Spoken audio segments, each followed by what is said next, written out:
তো গাইস, জীবন কেন বাল বা বাল কেন জীবন সেটা আমি তোমাদের আশা বুঝিয়ে আমো যে বালের জীবনের মধ্যে সুখ দুঃখ খুশি আনন্দ কোনো কিছু নেই। কেন আমি বোঝাবো?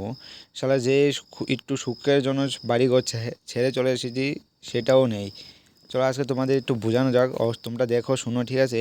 দেখো, আমি যে কারণে বাড়ি ছাড়িয়ে এখানে আইছি, আমি যে কোম্পানিতে কাজ করি তা সেই কোম্পানির একটা নিয়ম আছে।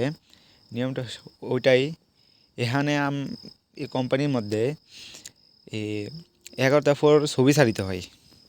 ছবি সারিতে কী কী ছবি সারিতে হয় আমি তোমাদের দেখাচ্ছি। এই দেখো, এদের দেখেই তা এই খেলনার জিনিস, এটা ছবি সারিতে হয় আধা ঘন্টার পরে। তারপর আরও আছে, কি আর বলবো, সারা ছবি সারিতে সারিতে জীবনটা কীভাবে অন্ধকার হয়ে গেল, ছবি শুতে শুতে জীবনটা কি চুদান হয়ে গেল সেটাই বুঝিতে পারতাছি না। এই দেখো এসি ডাব্বা যে এটাও শুধু ছবি সারিতে হয়। গ্রুপ আছে, গ্রুপের মধ্যে ছবি সারিতে হয়, যেটা ঠিক আছে নাকি আধা ঘন্টা পর পর ছবি সারিতে হয়। এই দেখো, এই ডিজি ছবিও সারিতে হয়। এই এসির বক্স, এই বালের বক্স, আরও বাল আছে।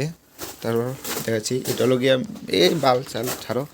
এই দেখো, এই আরেকটা বক্স, এই একটা বক্স, এটি ছবি সারিতে হয়। আরও আছে, এই দেখো, এই বালের সিনট্যাক্স একটা মাটির নিচে বসাইছে, এটার ভিতরে মোটর আছে, মোটরের ছবিও সারিতে হয়। কত পর পর সারিতে হয়, আধা ঘন্টা পর পর সারিতে হয়। আমি বুঝলাম না আধা ঘন্টা পর পর সারিয়া কী লাভ হইয়া। হ্যাঁ না, তো কেউই চুরি করিত না, এটা চুরি করিলে দেখো কোনো সেফটি নেই, বলে সার কিনা দিয়ে একটা বাউন্ডারির মতো দেই। আর বালের যে বাউন্ডারি দিয়েছে দেহ কতটা উঁচাই দিছে, কোনো কামের লেগে নাই। আচ্ছা ঠিক আছে, আরও আছে তোমাদের দেখাইতাছি। এই দেখো, এই দেখো, এ বালের এসি ডাব্বা সুধা সারিতে হয়। আরও আছে, তোমরা কী বলিব আর, মানে আধা ঘন্টা পর পর ছবি সারিয়া ওদেরকে দেখাতে হয় যে আমরা ঠিক আছে, আমরা ঠিকভাবে ডিউটি করতেছি। দেখো চেয়ার, এ বালি চেয়ারের ছবিও উড়িয়া সারিতে হয়, এই সাদা ছবিও সারিতে হয়। এই আরেকটা আছে, এই সব কিছু ছবি সারিতে হয়, মানে সারিতে সারিতে নেটও শেষ হয়ে যাগা, মোবাইলে এমবিও শেষ হয়ে যাগা, নিজের এমবি দিয়ে আর কত করিম। তারপর মোবাইলের মধ্যেও জায়গা থাই না। এ দেখো, এ বালে সবটা ছবি সারিতে হয়। ন্যূনতম আধা ঘন্টা পর পর তোমার 10টা 12টা ছবি সারিতে হয়। বুঝতে পারিস? এমন অবস্থা, এমন কোম্পানির মধ্যে আমি ধুই আইছি, কি আর কমু, কখনো মতন কিচ্ছু নাই। শেষ জীবনটা এই ছবি সারিতে সারিতেই শেষ হয়ে যাবো। বাড়ির মধ্যে কোনো দিন কোনো ছবি উড়াইছি না, আজকে আনার পরে এ সালার এডিও করিতে হইতেছে।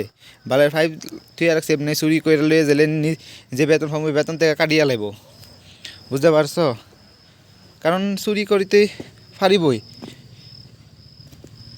এ বালের হাইট যে দিছে, এই হাইটে বাউন্ডারি দিছে, এই বাউন্ডারি দিয়ে তো এক জায়গা দিয়ে ধুইয়া এই বালের 5 চুরি করে লইয়া যাইব, তারপর নিজের বেতনের থেকে কাটিয়ে লাইব। তো কী কমু আর, কী কমু, কোনো মতন কিছু থাইলে না কইতাম। এই দেখো কদর হাইট, বেশি হাইট না, অল্প একটু হাইট দিয়েছে। হ্যাঁ, এই হলো দুঃখের জীবন। বুঝিস? কি আর হুঁ, আর কিছু খাওয়ানোর মতো না। এটাই ছিল তোমাদের আজকে দেখানোর মতো যে সারা জীবনটা কীভাবে চলছে। ফটো শুধিতে শুধিতে আমি শেষ, আমার জীবনটা শুধিয়ে গেল। শালা কোনো সেফটি দিল না। একটু হাইট করে দিলে কি হয়তো, এই বাউন্ডারি একটু হাইট করে দিলে তো কোনো রিস্ক ছিল না। বাড়ি বাইরের থেকে কেউ ভিতরে ঢুকতে পারিত না, ঠিক আছে না? এই দেখো কদ্দুর হাইটে দিয়েছে, কমর সমান হাইটে দিয়েছে এই বাউন্ডারি। আর বলছে কি আর এটা বলে আর বাড়বে না, এটা এতটুকুই থাকবে। এই বাইরে একটু টিনটে বেড়া দিয়েছে, আবার এখানে ফাঁক, আবার ওখানে দিয়েছে। ভাল করেছে আমার। চলো গাইস, চলে যাচ্ছে। লাইক করবে, কমেন্ট করিবে কার জীবন কেমন, আর সবচেয়ে বড় বিষয় সেটা হলো গিয়ে সাবস্ক্রাইব করিবে, ঠিক আছে? তোমাদেরকে অনেক কিছু দেখানো বাকি আছে, আমি সবে মাত্র আসলাম, ঠিক আছে? চলো বাই।